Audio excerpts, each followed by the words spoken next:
com os irmãos. Nós vamos hoje falar sobre pecado, né? Lembrando o tema do nosso livro, Aconselhando uns aos outros.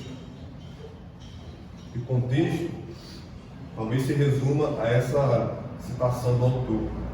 Somos chamados para cuidar da alma uns dos outros.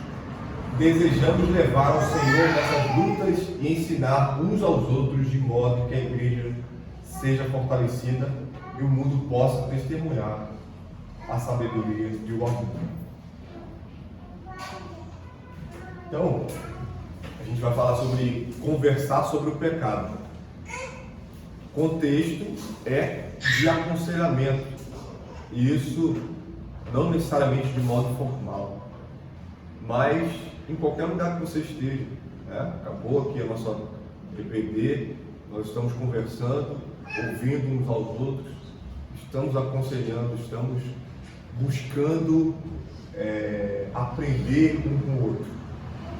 Então, essa é a importância da gente entender de tudo que a gente viu aqui, e agora a gente está falando sobre pecado, né? Conversas sábias vão abordar o assunto do pecado. Embora preferíssemos evitar esse tópico, sabemos que todos lutamos contra o pecado e que todos precisamos do auxílio uns dos outros. Assim como ocorre em relação ao sofrimento, oferecemos esse auxílio com muita cautela. E é bem verdade isso, que nós tentamos fugir, ou às vezes de maneira tão natural, nós fugimos desse assunto. Principalmente quando se trata de chamar a atenção do irmão. Porque você tem aquela política da boa vizinhança, todos nós nos damos bem.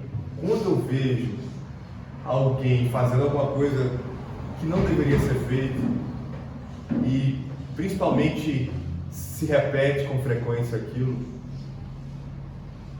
qual é a minha ação a partir disso? Por isso que eu estou bem falando aqui, a gente prefere não abordar esse tipo de coisa. E conversar sobre o pecado é algo que pode levar a vergonha, e como santos tem que levar a vergonha. E nós, como vamos exortar alguém, e o contexto é esse, nós sabemos que isso vai ser ruim para a nossa imagem quanto ao nosso irmão, mas se lembrarmos que ele é um santo, e de que ele é humilde, e de que ele vai ouvir, você vai falar de forma mansa, como a gente vai ver aqui, ele precisa receber aquilo com carinho. Se ele não receber, a gente tratou aqui já de Mateus 18, né? No livro do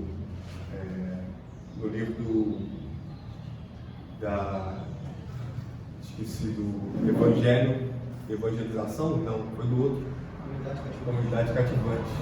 Isso aí, a gente tratou sobre Mateus 18, uma breve exposição do autor. Em geral, damos atenção em primeiro lugar aos prazeres e às dores. Então, com frequência, testemunhamos uma discreta, porém persistente, perseverança na fé em Jesus. Quando vemos isso, somos abençoados e consideramos meios de encorajar as outras pessoas nessa perseverança.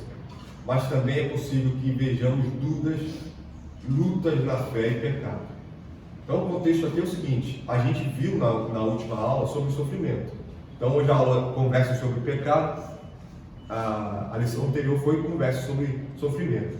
Então, os prazeres e as dores é o que a gente costuma conversar.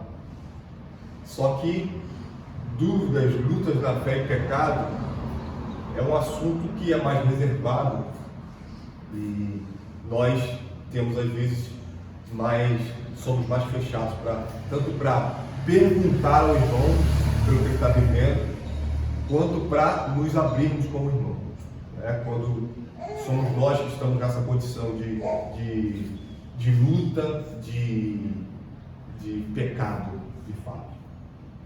Sentimos que as circunstâncias difíceis da vida são o nosso problema mais urgente. Nossas lutas na fé e o ato de seguir Cristo em obediência são ainda mais importantes. O sofrimento, porém, não pode nos separar do Senhor, mas o coração endurecido e o pecado obstinado quebram o nosso relacionamento com Deus. Eles terminam por nos separar uns dos outros, e se não forem enfrentados, levarão, enfim, a uma miséria que supera em muito nossas aflições do presente. E aqui, eu lendo isso, eu lembrei de Davi, que estava bem recente na minha mente, a história de Davi, de como, quando ele estava sendo perseguido por Saul, ele temeu a Deus, ele buscou a Deus, e em suas condições ele escreveu e cantou vários salmos, ele orou ao Senhor, estava diante do Senhor. E no momento da bonança, eu lembrei da história do seu grande pecado, em que ele mata um dos seus guerreiros porque tinha engravidado a esposa dele. Ou seja, ele no sofrimento estava com o Senhor. No momento da bonança, ele pegou contra o Senhor. Então o sofrimento, e a gente viu isso em Filipenses, o sofrimento é algo maravilhoso do crente, porque isso nos molda, nos fortalece. A gente olha para as coisas simples da vida, nós vamos vendo quanto o sofrimento é importante para a gente, né? Então quem malha aí, né, quem faz musculação sabe que para o músculo crescer tem que fazer o quê? Ele tem que sofrer, né? A irmã Jéssica está lembrando do violão, né? Os dedinhos vão sentindo e vão calejando, né? Por quê? Porque você precisa passar por esse processo. Então o sofrimento é algo interessante nesse sentido, né? A gente falou isso no último estudo. Então, a importância de nós conversarmos sobre o pecado em todas as circunstâncias, seja no sofrimento, seja na bonança. Uma vez que somos santos, que pecam, como podemos conversar sobre o pecado com aqueles que caíram nele? Aí a gente vai começar a ver aqui alguns tópicos. Veja o que há de bom. Então, esse aqui já é um conselho prático do autor. Tenha em mente esta regra geral. Primeiro falamos sobre as coisas difíceis e as coisas boas, antes de falarmos sobre as más. Por exemplo, o apóstolo Paulo escreveu sobre pecados graves à igreja em Corinto. Contudo, ele começa com o que havia de bom. Pedir aos irmãos que abram em 1 Coríntios 1, 4 a 7. Vamos abrir. Isso é legal. E isso me lembrou também de Gálatas, que é na mesma condição. Eu vou abrir aqui também Gálatas. Mas eu vou pedir ao irmão Gabriel que leia 1 Coríntios 1, 4 a 7, por favor.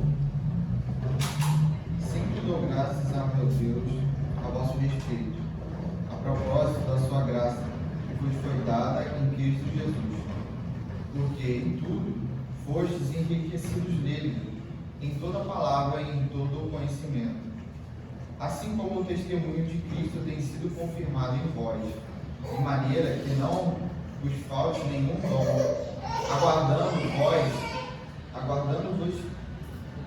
guardando vós a revelação de nosso Senhor Jesus Cristo. Isso aí, o autor Paulo, ele está trazendo e lembrando que ele está falando para uma igreja. A igreja que tem uma identidade muito simples, ela é santa, ela é separada. Nós somos santos. Nós somos santos por causa da obra de Jesus Cristo. E essa identidade não pode ser perdida nesse momento. Porque você vê, Paulo, pelo livro todo de Coríntios, a carta aos Coríntios, ele vai exortar, ele vai trazer à tona pecados escandalosos dentro da igreja. Mas é assim que ele começa. E Gálatas não é diferente. E Gálatas parece que é mais rápido ainda essa transição, porque você pega os primeiros 7 versículos, se eu não me engano, e Paulo vem colocando aqui, eu vou ler, se você quiser acompanhar aí, Gálatas 1,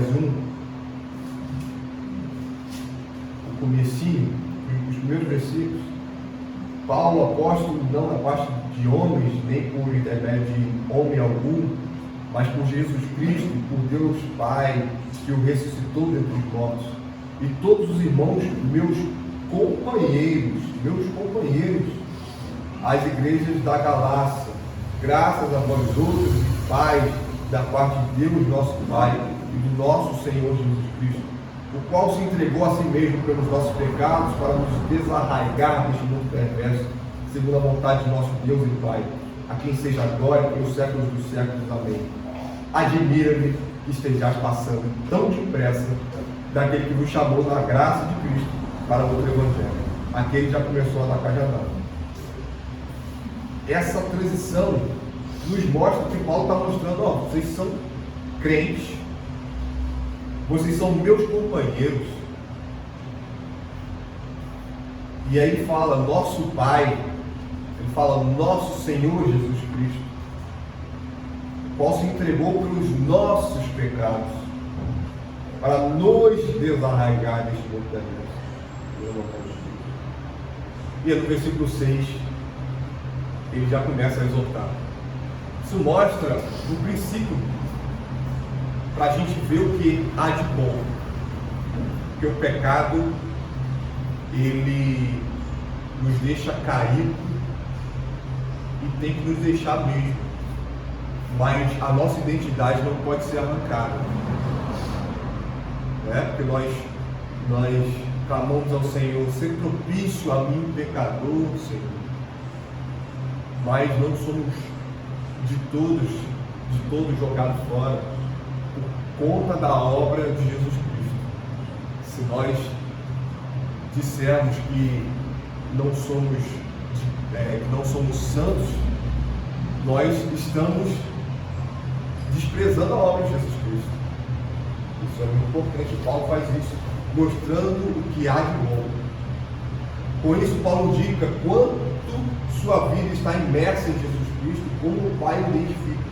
Antes de tudo, como um santo. Nós queremos seguir esse exemplo. Então, essa é a nossa identidade. Pecamos e devemos enxergar isso constantemente, mas nós somos santos. Então, é o que nós devemos fazer com muito cuidado. Muito cuidado quando vamos exortar. Quando eu vou cobrar do Vitor, você está pecando nisso. Eu preciso trazer à tona antes a identidade do Vitor, que ele é filho de Deus, que nós temos um Pai, nós temos o Senhor Jesus Cristo, como a gente leu aqui em Gálatas. E outro princípio, que todos nós pecamos, mas somos santos que pecam, ou seja, somos santos que pecam.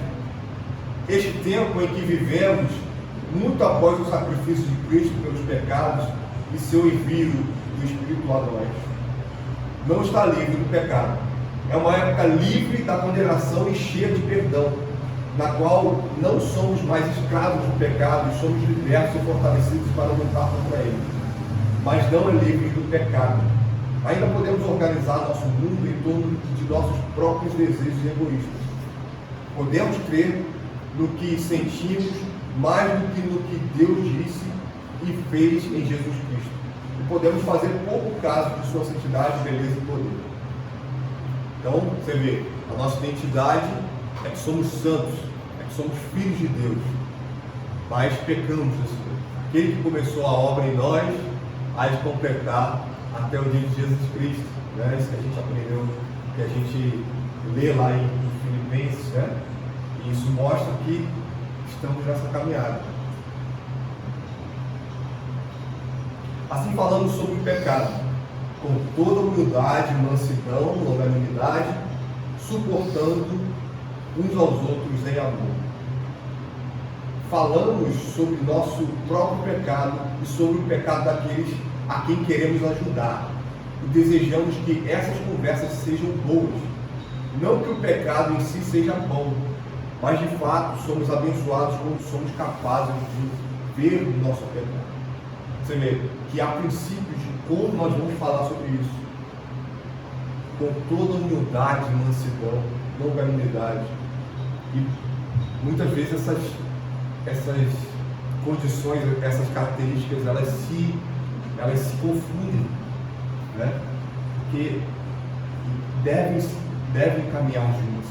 Humildade, né? A mansidão requer humildade. Você vai demonstrar humildade quando você for manso.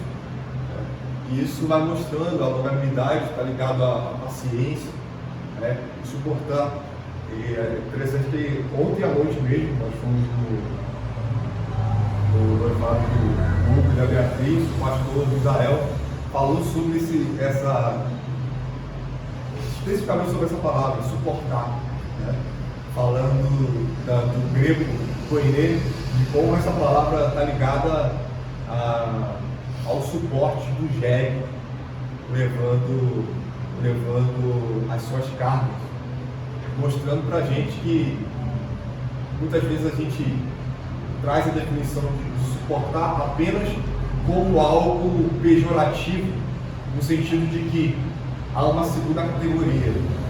Tem as pessoas que eu amo, tem as pessoas que eu suporto. Mas não é isso. Não é? A verdade é que você amar e suportar. Ou seja, requer de nós um suporte diário. Precisamos suportar uns aos outros. Ou seja, você vê como é que muda totalmente a ideia. Eu suporto o Gabriel. Quando a gente ouve isso por toda a nossa vida, o que a gente entende? Que a nossa relação é no limite. Quando a palavra de Deus vai nos ensinar que esse suporte é justamente eu levar as cargas, suportar uns aos outros em amor. Isso é muito importante de entender. E aí, voltando para o que a gente está falando, principalmente, é que todos nós pecamos. Isso mostra que uns aos outros, recíproco nesse sentido, eu preciso sempre lembrar de que eu vou falar com o Aquila como eu gostaria que ele falasse comigo. A gente viu isso na última aula.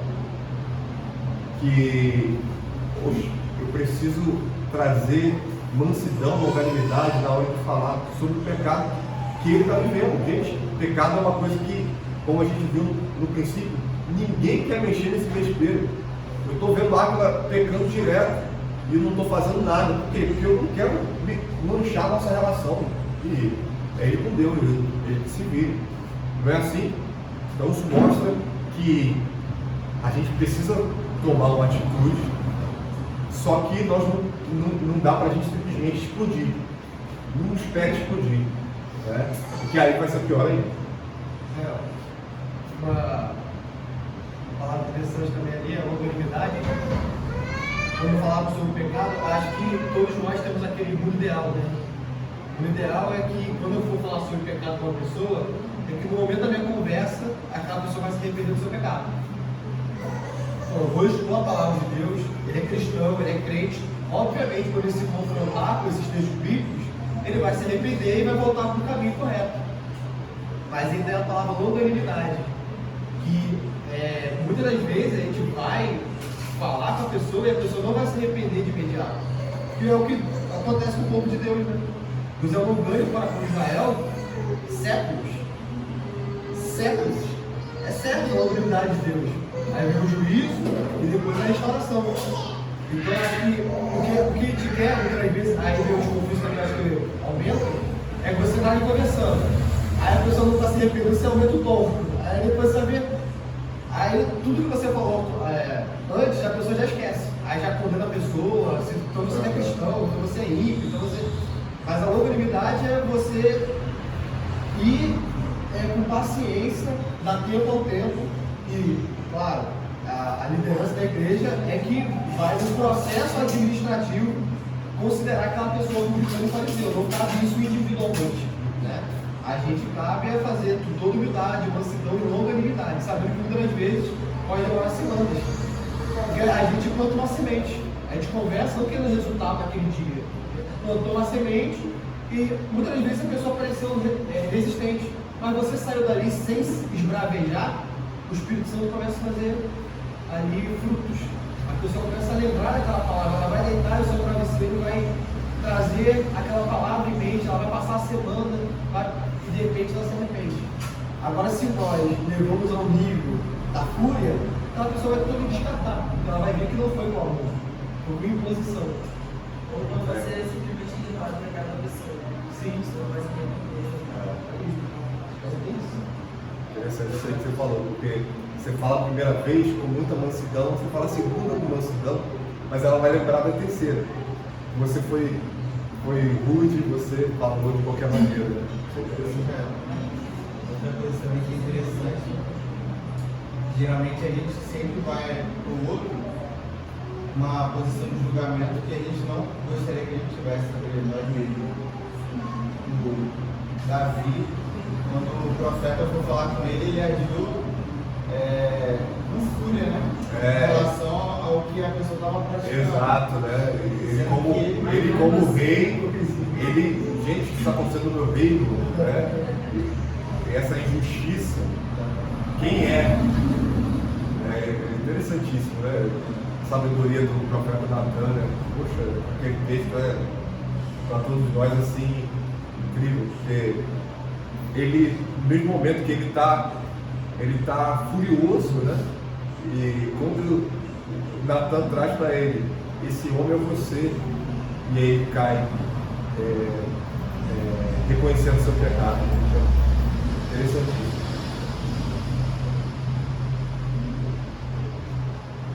Então, ao vermos nosso pecado, somos mais gratos pelo perdão dos pecados, pois compreendemos que fomos perdoados de muita coisa, ao passo que aquele a quem pouco se perdoa, pouco ama.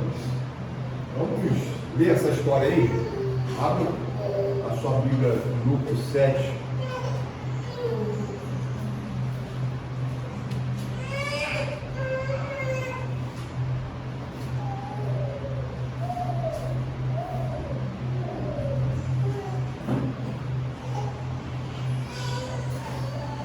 Pediu o irmão Áquila que leia aí, por favor, essa história. Lucas 7, 36 ao 50, por favor. Só isso.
casa, não me deste água para os pés, mas esta é os pés com lágrimas.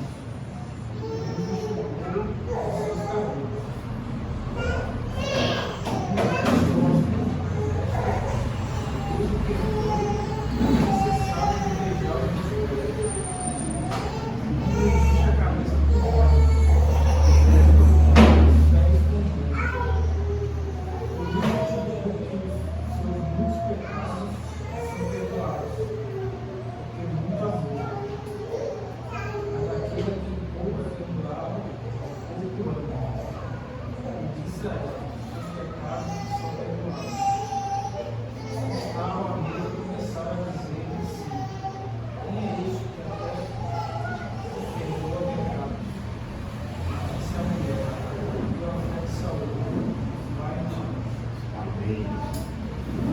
Aquele a quem ama, pouco se perdoa.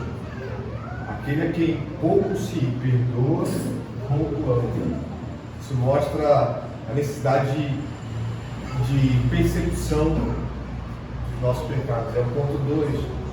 Ao vermos o pecado, estamos perto da luz.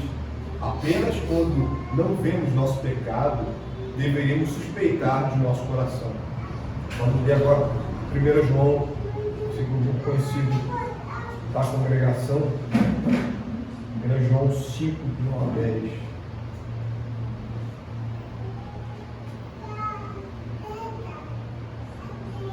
João 1, 5 a 10. Mande para ler, por favor, 5 a 10. Ora, a mensagem que da parte dele temos ouvido e vos anunciamos é esta: que Deus é luz e não há nele treva nenhuma. Se dissermos que não temos comunhão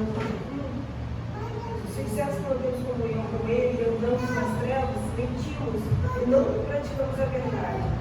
Se porém andamos na luz com ele, está na luz, mantemos comunhão uns com os outros. E o sangue de Jesus, seu Filho, nos purifica de todo pecado. Se dissermos que não temos pecado nenhum, a nós mesmos nos enganamos, e a verdade não está em nós. Se confessarmos os nossos pecados, ele é fiel e justo para nos perdoar os pecados e nos purificar de toda justiça. Se dissermos que não temos cometido pecado, fazemos-no mentiroso, e a sua palavra não está em nós. Amém. Amém. Então, a gente poderia ler esse versículo 8 aí. Se dissermos que não temos pecado nenhum, a nós mesmos nos enganamos e a luz não está em nós. Tá? Porque Deus é luz. Ele que é a verdade.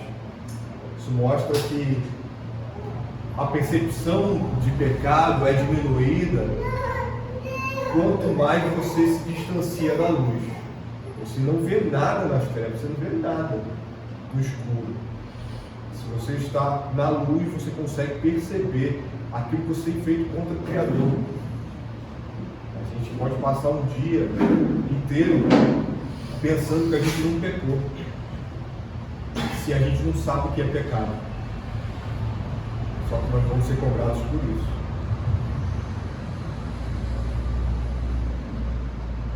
Nosso objetivo é contribuir para uma comunidade em que seja cada vez mais natural falar sobre o pecado e pedir auxílio uns aos outros. Então, esses princípios que a gente viu, agora a gente vai passar por algo mais prático ainda. O pecado se torna público de 3 maneiras distintas. Alguém pode confessá-lo, nós podemos vê-lo, ou podem contar sobre ele. Cada uma dessas maneiras exige respostas diferentes. Por exemplo, uma pessoa que confessa já está na batalha contra o pecado, mas uma pessoa que é flagrada nele pode ainda não ter entrado na batalha. Você deve ajustar a sua abordagem de acordo com a honestidade e a autoconsciência da outra pessoa.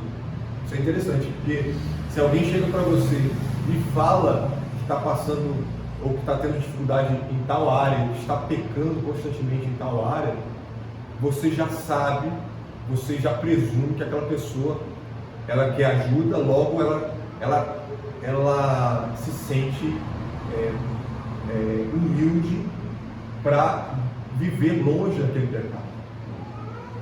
Quando a pessoa é flagrada, você não tem tanta certeza. Quem sonda o coração não é Deus. Então, quando a pessoa é flagrada, aí ela vem falar que está arrependida, ela pode estar arrependida, não é? Só que o processo é diferente. Ela foi flagrada e antes dela ser flagrada, ela não confessou. Então, são abordagens diferentes, né? A mansidão, a longanimidade, o suportar um ao outro em amor, precisa ser mantido. Mas você vai presumir de que aquele arrependimento não foi genuíno, porque ela foi flagrada, aí ela confessou. Então isso acontece no nosso meio, né? Acontece na televisão com pessoas públicas, né? A gente vê isso acontecendo, né?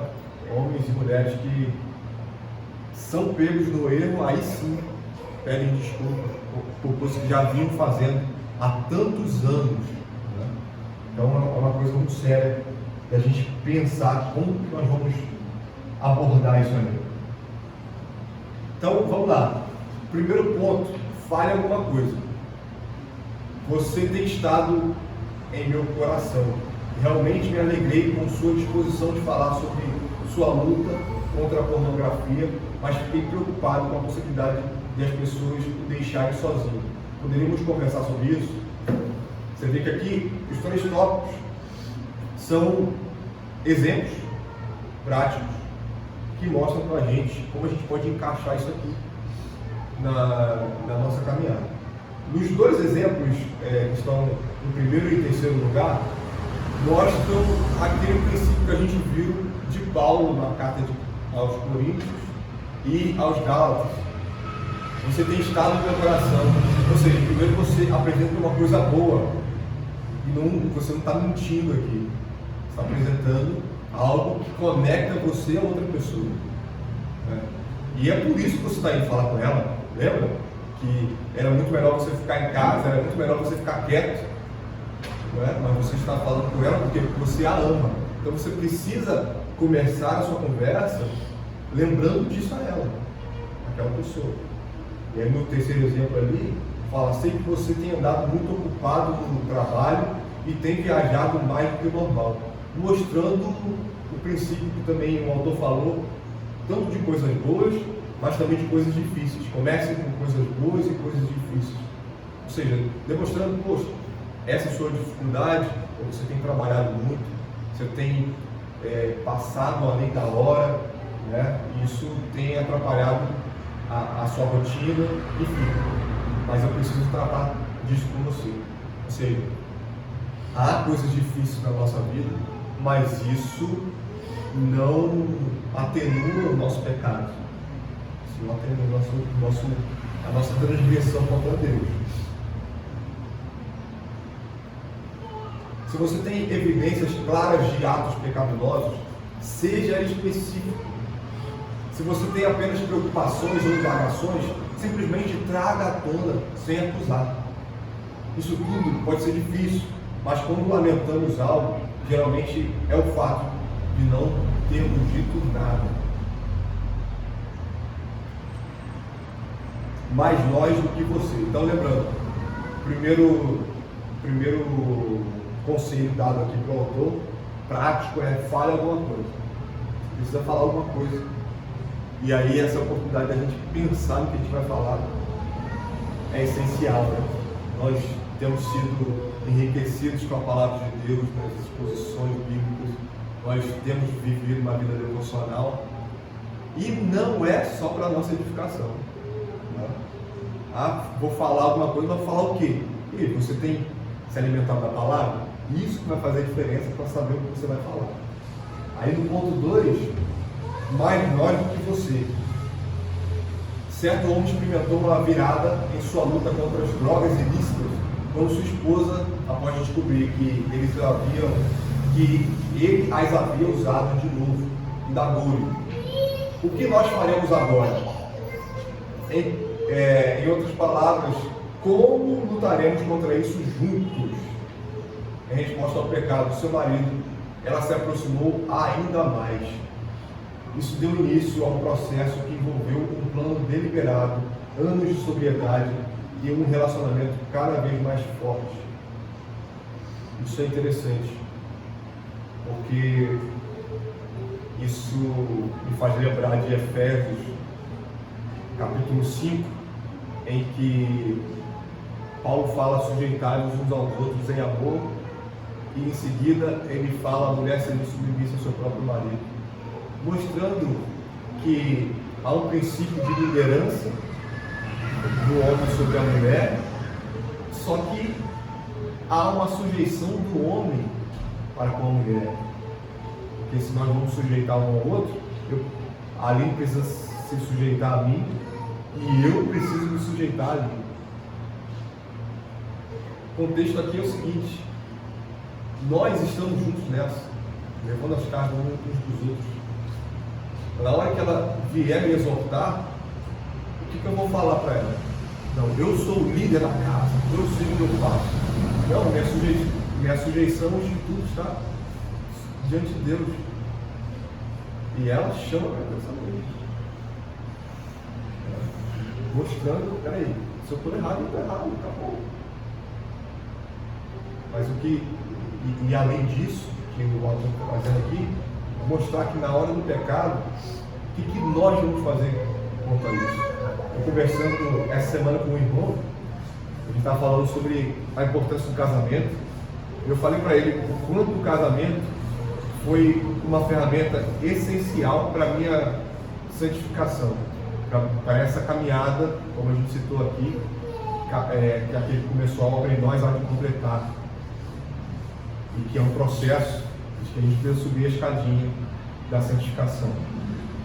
O casamento é uma oportunidade tanto de você potencializar isso, porque você tem alguém te cobrando de uma maneira que você não teve a sua vida toda. Sua mãe não te cobrou desse jeito. A gente leu isso, eu lembrei, a gente leu isso no livro do Tim Keller, o Don Douglas comentou isso também em um dos encontros literários que a gente fez, mostrando que o relacionamento entre homem e mulher, esposo e esposa, é o mais íntimo que existe mesmo, que o relacionamento entre pai e filho, mãe e filha, não chega perto. Não chega perto.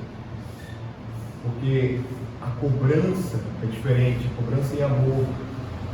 Porque você está ligado, você é uma só carne com aquele que está ali com você. Então, o pecado, quando você peca contra Deus e você peca contra a sua esposa, as coisas precisam ser ajustadas. O relacionamento entre mãe e filho é temporário, no sentido de que um dia seus filhos vão sair de casa. Né? E muitas vezes seus filhos já, mesmo na sua casa, têm a vida deles, o trabalho deles, e você vai se desvencilhando. Isso é muito interessante a gente pensar.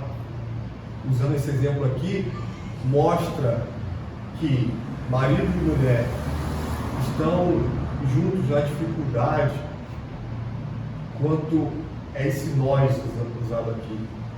Porque não tem outra opção. Se eu pequei contra a Aline, não tem essa de divórcio. Não tem. É eu e ela aqui, ó. O que nós vamos fazer para resolver isso aqui? Vamos chamar os presbíteros da igreja, vamos chamar o pastor, Sandro, vamos resolver isso aqui, gente. São coisas essenciais para a caminhada cristã. Agora, aplique isso na sua vida. Quando um irmão cair, o que nós vamos fazer por você, para que a gente possa te ajudar a voltar ao crescimento do nosso Senhor e Salvador Jesus Cristo. Isso é muito interessante. Entender que estamos juntos nisso. Isso pode significar que você, embora não entenda plenamente a natureza do pecado do outro, estará bem próximo dele, com paciência e bondade em meio à batalha. Pode significar também que você de fato entende seu pecado, porque igualmente luta contra uma de suas variações. Esse é o princípio. Todos nós pecamos e necessitamos, carecemos da glória de Deus. Isso requer de nós um pensamento. Quer ver uma coisa interessante? Quando você vê alguém caindo num pecado que você não tem dificuldade nenhuma, fala, caramba, como é que essa pessoa ela cai constantemente nesse pecado? Por exemplo, do alcoolismo. Poxa, o cara não consegue ficar longe desse negócio que faz mal, tanto mal para ele não entende que isso faz mal para ele. Ou seja, a gente não consegue conceber completamente aquilo que aquela pessoa está vivendo. Poxa, era só largar, porque você não tem dificuldade com isso. Aquela pessoa tem. Mas aí você começa a pensar no que você tem dificuldade e se coloca no lugar da pessoa. Poxa, eu tenho dificuldade nisso e eu vejo que não é simplesmente dizer, é só largar. Então, esse entendimento nos ajuda a olharmos para nós, né? Entendermos como a gente pode ajudar o outro naquela variação de pecado, como o autor coloca aqui. Seja qual for o pecado que veja nos outros, uma breve investigação geralmente revelará que você também está vulnerável ao mesmo tipo de pecado. Sua versão pode parecer diferente, mas procede dos mesmos desejos transgressores.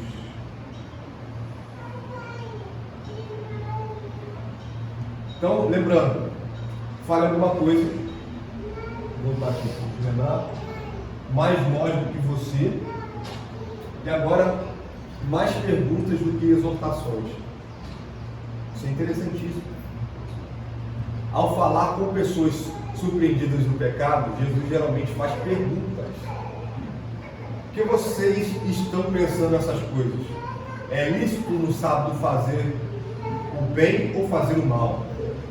Podeis fazer jejuar os convidados para o casamento enquanto está com eles o noivo?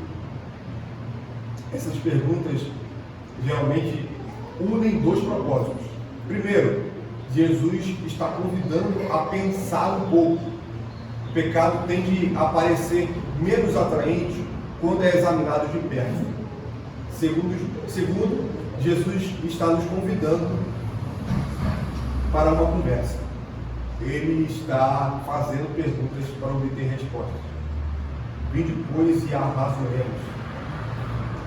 Essa é a maneira mais comum de o Senhor abordar nosso pecado. Uma das perguntas que podemos fazer é: como posso ajudar? Você vê que Jesus é muito sábio. Falar que Jesus é muito sábio é muito pouco. Mas entendemos aqui o princípio que ele deixa para nós.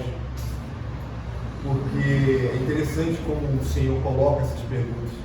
De como nós, por meio de perguntas, podemos muitas vezes sondar, de certa maneira, a outra pessoa, para que a gente não se precipite. Por exemplo, você vê alguém fazendo um ato pecaminoso, você viu o que aquela pessoa fez, né? Você viu, você tem certeza.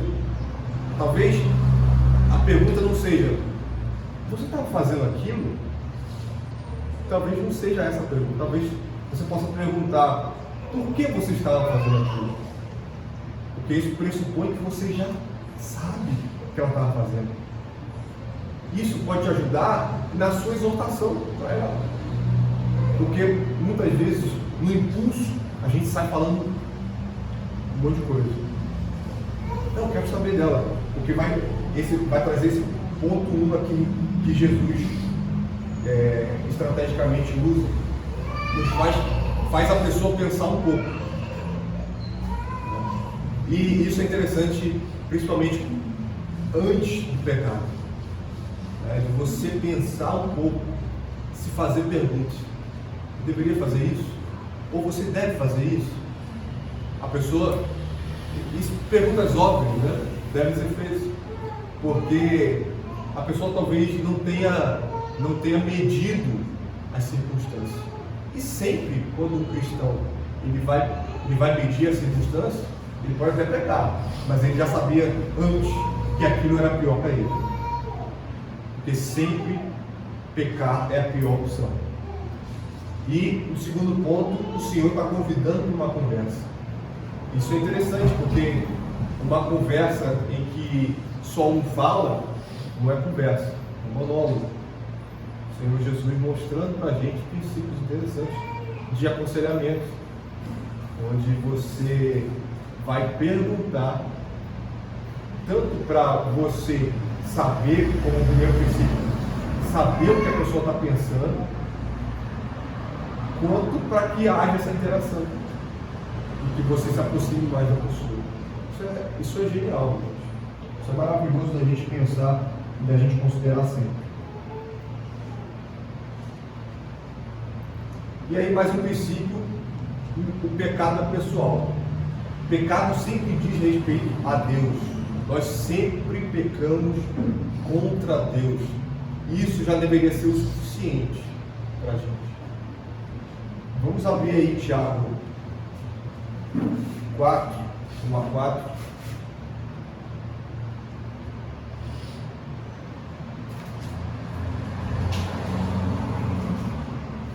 A irmã Aline lê para a gente, Tiago 4, 1 a 4.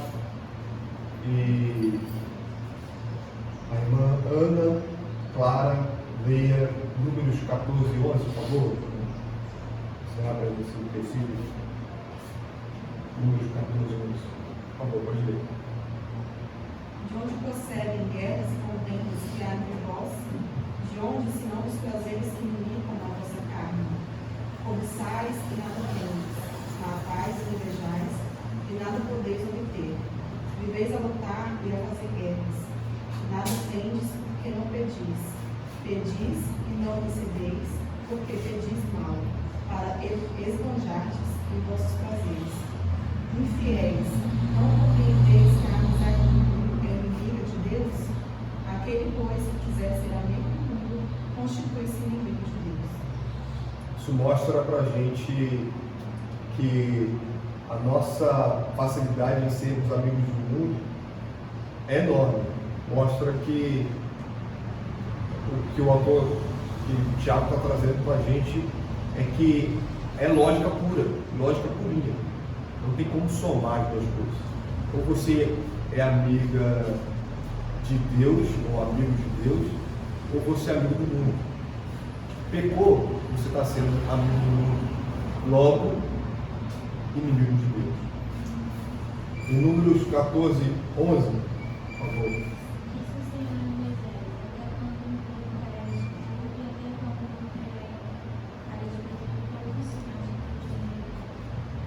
O povo não levando em conta o poderio do Senhor, não levando em conta o relacionamento que Deus estava tendo com o seu povo. Ou seja, fazendo pouco caso. Isso mostra o que é quando nós pecamos. Nós fazemos pouco caso de Deus. Isso é interessante a gente pensar. A gente está dizendo, Deus não existe. Estamos sendo ateus aí. Estamos sérios. Conhecer tanto nossos corações como o Senhor nos traz clareza. Conhecer tanto nossos corações como o Senhor nos traz clareza. E aí três tópicos para a gente pensar. Sabemos que nosso pecado é primariamente contra Deus e o confessamos, como faríamos em qualquer relacionamento. Sabemos que nosso Senhor é rápido em perdoar, dispomos-nos a conhecer melhor. Conhecer melhor a Jesus. E aí a gente vai tocar principalmente nesse ponto 2 aqui. Sabemos que nosso Senhor é rápido em perdoar. Termine a confissão com gratidão. O perdão do Senhor pode parecer bom demais para ser verdade. Nosso instinto nos diz para, depois da confissão, nos exilarmos e nos reformarmos, a fim de que sejamos aceitos por nosso Pai. Mas tenha em mente a história do filho pródigo. Ele está ávido para nos perdoar diante do menor sinal de que reconhecemos o nosso pecado e culpa. A mentira de Satanás sugere que Deus é como um mero humano e que sua graça e seu amor são limitados e mesquinhos. E aí, fiz questão da gente gastar um tempo maior em Oséias, que é um livro que a gente está sendo exposto. A gente começou a ser exposto. Você abre aí, semana passada, pelo irmão Vinícius. Interessantíssimo como isso é um fato, irmão. É um fato de que, como diz aqui, o Senhor é rápido em perdoar. Porque o povo está sendo exortado, está sendo punido, e o Senhor está demonstrando, através do casamento de José com uma prostituta, da sua ira, mostrando a traição do povo, a prostituição do povo contra Deus. E nos versículos seguintes, eles têm filhos, né? E um dos filhos se chama Não Meu Povo, que o Senhor está dizendo: vocês não são meu povo mais. Mas olha o que diz o versículo 9 de Oséias. Disse o Senhor a Oséias: põe-lhe o nome Não Meu Povo, porque vós não sois meu povo, nem eu serei vosso Deus. Todavia o número dos filhos de Israel será... Olha essa transição, gente. Versículo 9, versículo 10, o irmão Vinícius falou sobre isso. Aqui o povo está sendo exortado de tal maneira: vocês não são meu povo. E aí vem a lógica: vocês não são meu povo, eu não sou o vosso Deus. Versículo 10: todavia o número dos filhos de Israel será como a areia do mar, que se não pode medir nem contar. E acontecerá que no lugar onde se lhes dizia: vós não sois meu povo, se lhes dirá: vós sois filhos de Deus vivo. Será que o Senhor é rápido em perdoar? Claro que os versículos, a numeração dos versículos não são inspirados, mas olha essa transição rapidíssima do versículo 9 para o versículo 10, em que o Senhor, todavia, o número dos filhos de Israel será como a areia do mar. Vós e vocês terão essa identidade que a gente começou falando: nós somos santos, nós somos filhos de Deus. Essa identidade que vós sois filhos do Deus vivo. Essa é a nossa identidade. Nós pecamos contra Deus e o Senhor está pronto a nos dizer: vós sois filhos do Deus vivo. Isso é maravilhoso. O Senhor de fato é rápido em perdoar. E Satanás quer dizer o contrário. Ele quer dizer que nós não temos parte com Deus por conta dos nossos pecados. Só que ele é o pai da mentira, né? Após confessar, termine com obrigado. Quando dizemos isso, confrontamos as mentiras de Satanás e nosso próprio sentimento de que a graça é para as outras pessoas, mas não para nós. Interessante que aqui são dois inimigos nossos: Satanás dizendo suas mentiras, mas a nossa própria carne dizendo que não vou mais na igreja, que não tem jeito para mim, não quero ver a cara dos irmãos, eu pequei, agora já era. E terminando aqui, eu não cheguei a ver tudo, então eu posso bem discorrer sobre o todo, no sentido da história do pastor Douglas Wilson, em que ele tem como um dos seus membros um pedófilo. Uma história impactante e polêmica nesse sentido, porque, contextualizando, esse pedófilo foi pego e foi preso, e no aconselhamento, o pastor Douglas Wilson, ele descobriu mais 12 casos.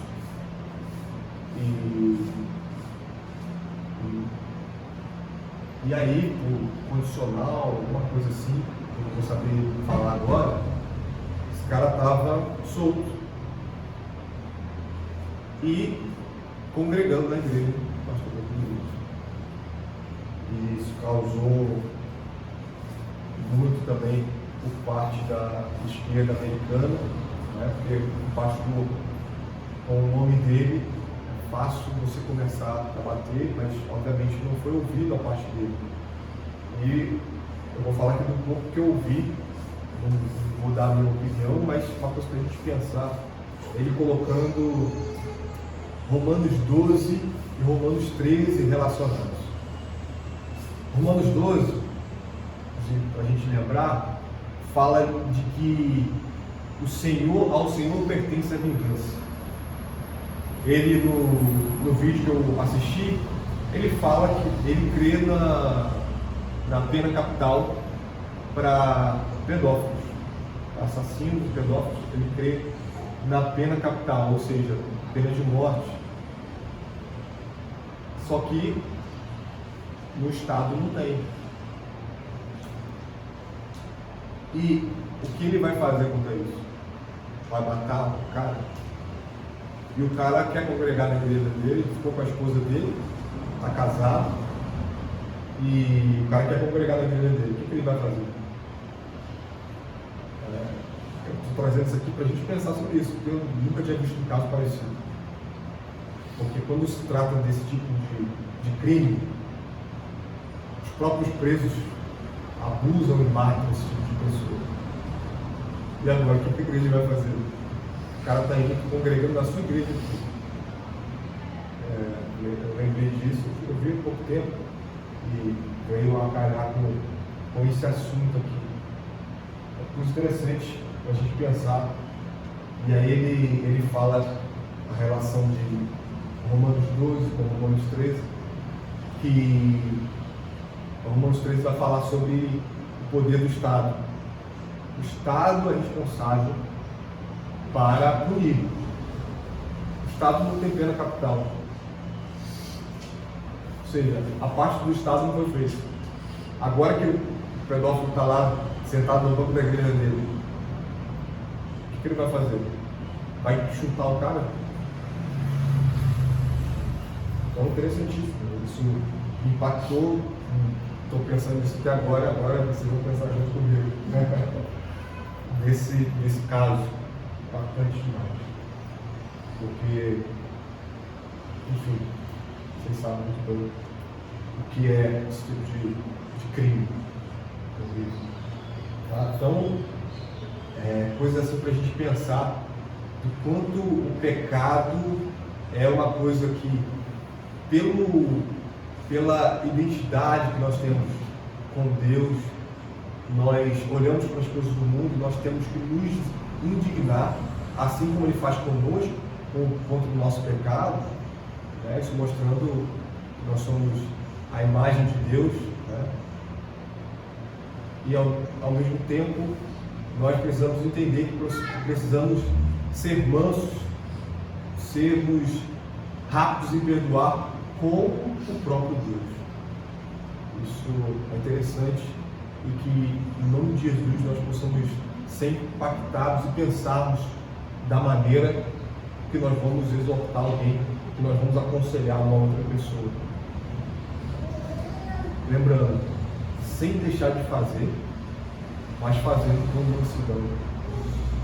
Amém? Alguém quer contribuir com alguma coisa? Fazer alguma pergunta?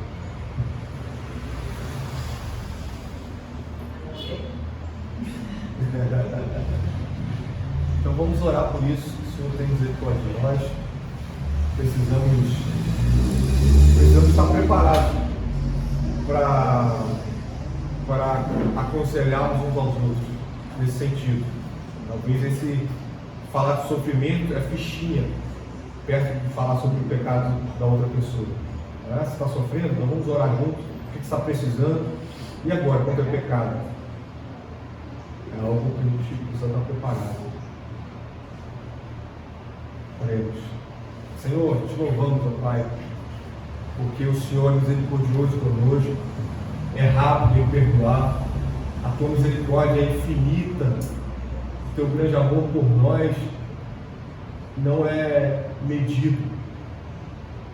Obrigado, Pai, porque nós o amamos, porque o Senhor nos amou primeiro. Que essa verdade não seja tirada de nós, do Satanás,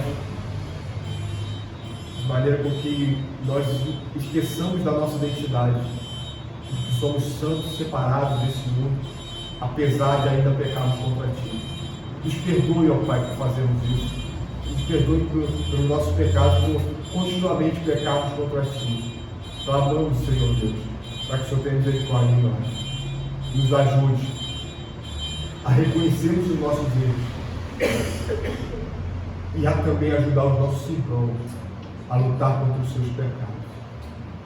Somos falhos e queremos viver uma vida confortável, a ponto de não mexermos com o nosso irmão, a ponto de não queremos confrontá-lo, porque isso vai dar muito trabalho para a gente.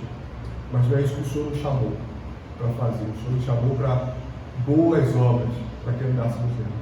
Isso inclui exortar e aconselhar os nossos irmãos. Nos ajude a sermos uma igreja que busca fazer isso, para a glória do Teu nome, Pai. Que tenhamos isso como prioridade, que oramos constantemente pela santidade dos indivíduos aqui. Oramos constantemente em nossas reuniões de orações para que sejamos mais santos. Isso inclui, Pai, ajudar o nosso irmão a ser mais santo. Isso inclui apontar o erro dele para que ele se aproxime mais de Jesus Cristo. Tenha misericórdia de nós por isso. Ó Deus, nos abençoe, Pai, nos dando ânimo para a caminhada, nos dando ânimo no dia de hoje, para estarmos aqui logo mais à noite, sermos fortalecidos, continuar a sermos fortalecidos pelo Senhor, através da Tua palavra, Deus de graça. Possamos, Senhor Deus, nos aproximar de Ti e ajudar os nossos irmãos, levando uma carga uns dos outros. Em nome de Jesus, eu te pedimos. Amém. Algum recado para você dar?